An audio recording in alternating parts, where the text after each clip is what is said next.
Mevin Shugwegimana niwe mufungwa yacikaniye mu bitaro vy'akarere vy'Igitega mwijoro ryo ku munsi wa kane ushira wa gatanu aho yaramaze igihe yivuriza. Hari haheze indwi zibiri zirenga. Ivyo bitaro nyene bita Hôpital Regional do Gitega bimusabiye kuja kwivuriza i Bujumbura ku muganga yanonosoye ibijanye n'indwara zifata igitigu n'umushishito. Ariko parake nkuru ikukira sentare isubiramwo imanza y'Igitega ntiyigeze imuha uruhusha rwo kujayo.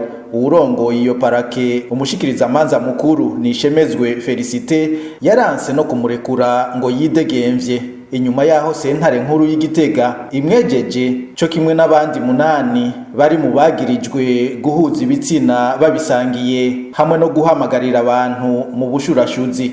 Abo bafungwa bose bejejwe ariko ntibarekugwe, bakaba bari bamenyeshejwe ivyavuye mu rubanza ku munsi wa kabiri w'indwi twaraye turangije. Amakuru ava Igitega amenyesha ko umushikiriza amanza mukuru Nishemezwe Felicite yasohoye urupapuro rurekura Mevin Shugwegimana amaze kumva ko yasandavye naho itariki ruriko zidahuye n'umunsi gwandikiweko. Abegereye umuryango w'umuhisi Mevin Shugwegimana bagasaba ko umushikiriza amanza mukuru akukira sentare isubiramwo imanza y'Igitega akurikiranwa n'ubutungane. Mevin Shugwegimana yari yubatse akaba yitavye Imana afise imyaka 33.